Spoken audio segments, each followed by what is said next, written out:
Righto, here's the thing.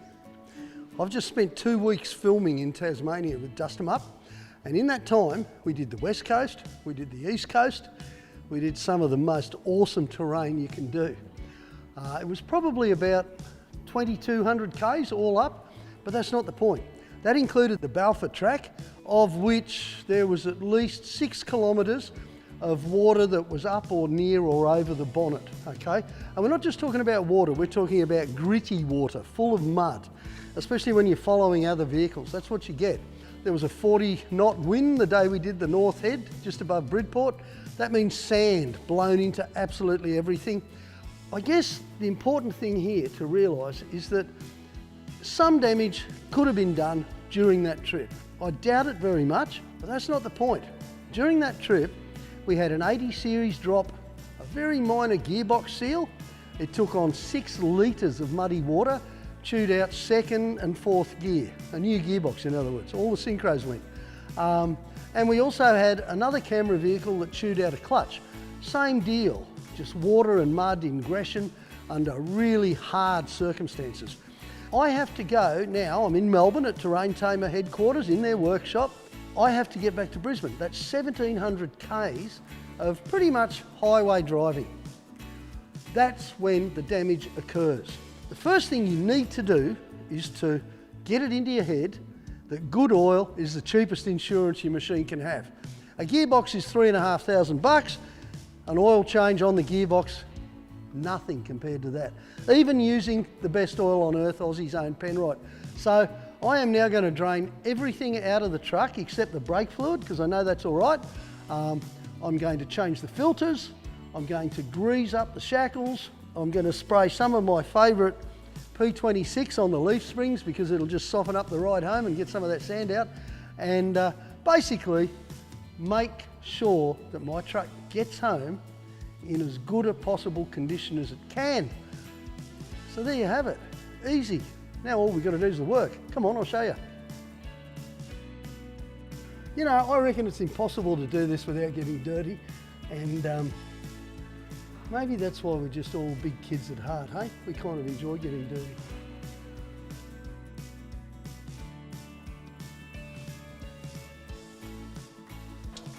Hey, I hit it, Matt. It should be said at this stage that the truck is hot.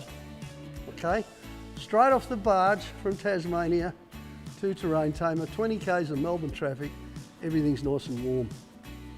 Every mechanic has his own little tricks. This probably doesn't work for everyone. I've never had a problem with it. Tiny little bit of silicone, any sort of silicone, just on the upper part of the thread. The last thing you want to do is get it inside the motor where it can block up a gallery or something. But that, on a drain plug, stops it from leaking and it keeps it in there. And the other thing about doing it this way is you don't have to put 9 miles of torque on it. You know, you just tighten it up and then it'll set in place. That'll make it easier to get out next time and won't stuff the thread.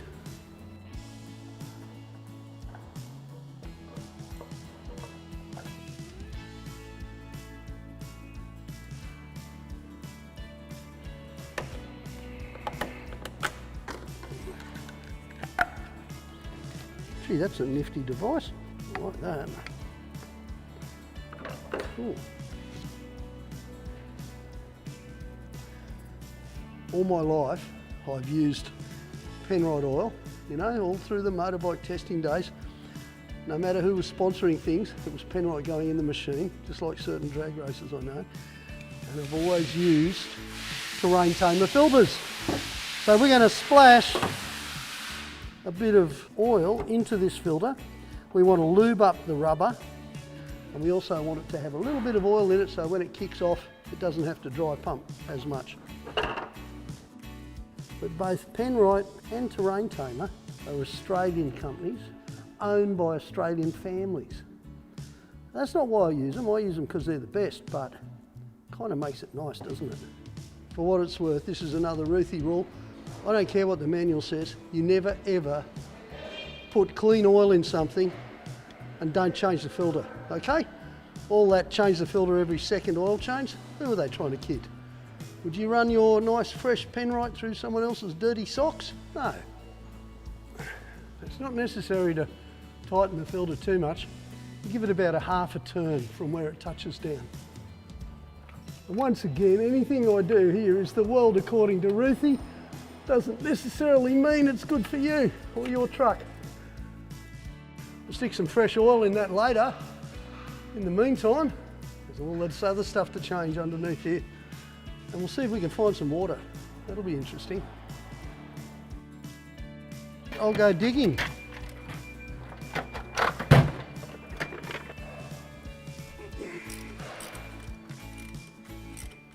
If there'd been a major influx of water through the axle seals, we'd see it here. It'd actually come out because the oil would be floating on top of it. What this proves is what I kind of knew, because I've been feeling the axles every time I do a stretch of highway, and they're lovely and cold, that the new dual lip seals, Terrain Tamer dual lip seals, are the best thing since sliced bread, because water hasn't got in. While that's draining, we'll kick off the greasing.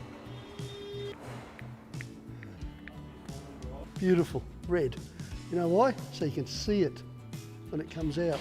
For general greasing, shackles, steering linkages, stuff like that, the extreme pressure grease is the go. Did you see the water and sand that just shot out of there? Now that could have stayed in there like grinding paste all the way back to Queensland. Every one of those bumps up the Newell Highway. Oh no.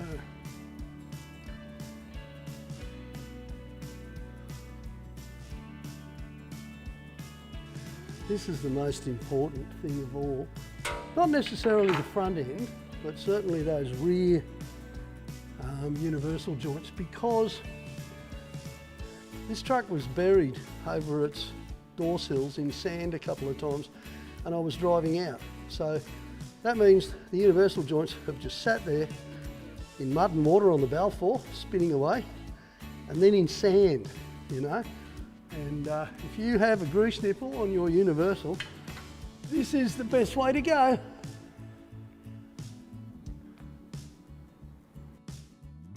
Oh, see that? We got water.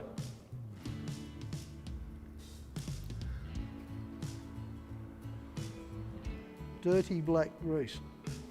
Just a hint of sand in it. So by squeezing that out and replacing it, we've pretty much ensured that these bushes, which are good bushes to start with, stay good.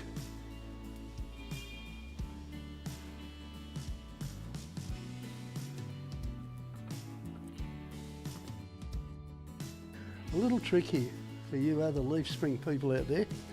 P26, okay? It's a lubricant and it's also a freeing up agent, and a spray of this on your leaf springs. It won't stay there forever, but on the road on the way home, I'm going to be glad every time I hit a bump. I love this stuff. It's just awesome.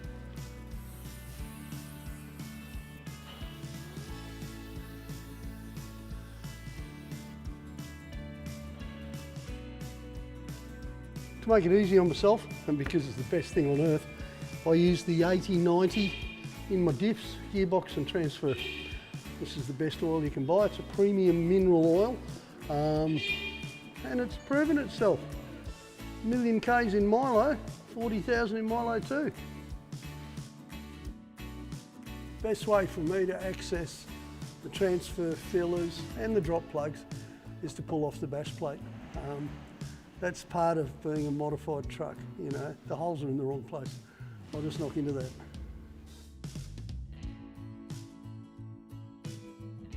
Okay, this will be interesting.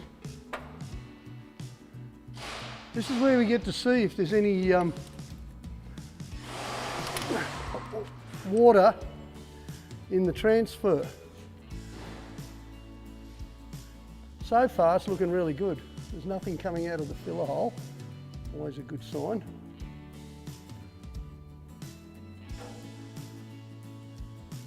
Nothing but pure oil.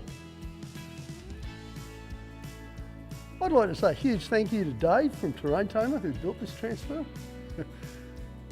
And I'd never say that to his face in case he got a fat head.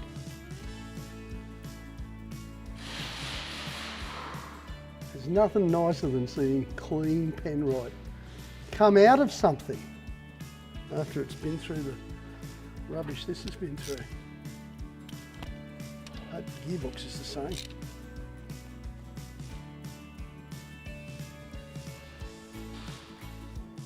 Ye old favourite, Penrite 8090 Premium Mineral Gear Oil. Back in. You know why I'm putting it back in? Because it did such a good job last time and the time before and the time before that, and time immemorial, 20 years worth for me. While I'm here, I'm having a bit of a look at everything else too, just to make sure, before we move further down the back of the truck.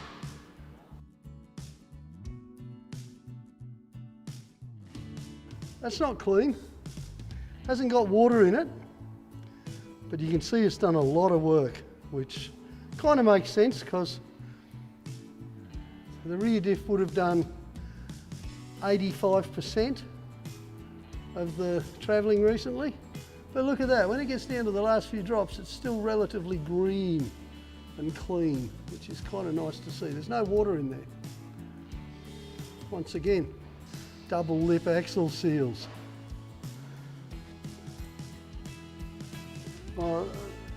This is one of the other advantages of doing a full check. I knew I had an airbag issue. Now I can see what it is. It's stuffed.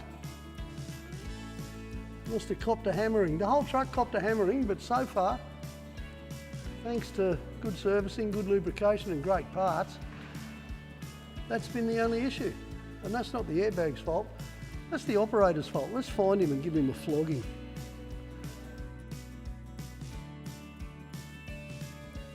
On the way through, part of this service, and it's going to make the truck so much more fun to drive, I'm lubricating all the moving parts with P26. So in this case, it's the handbrake cable, which most people will tell you doesn't work on a Toyota, so what's the point? But at least if I want to pretend it's working, it's going to feel nice and smooth. And I'll do the gear linkage, and I'll make sure I hit the clutch linkage as well. Just smooths it out, makes it nice after all that crunchy mud in it. First thing I did, before I drained the oil out of the motor, was to pull the top plug, just so that when it drained out, it rushed out, didn't sort of gooble out slowly. And the idea is when it rushes out, it takes all the rubbish with it. I don't think there was much rubbish in there, to be honest, but whatever there was came out. In Queensland, I always run the 20/60 weight anyway.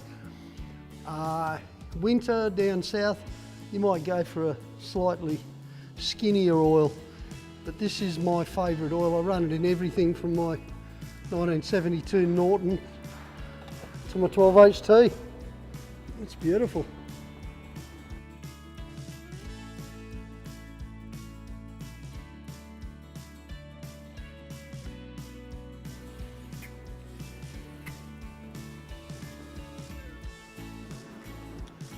So there you have it, fresh penrite, one end to the other, lots of lovely grease in there, uni's done, everything's sweet as.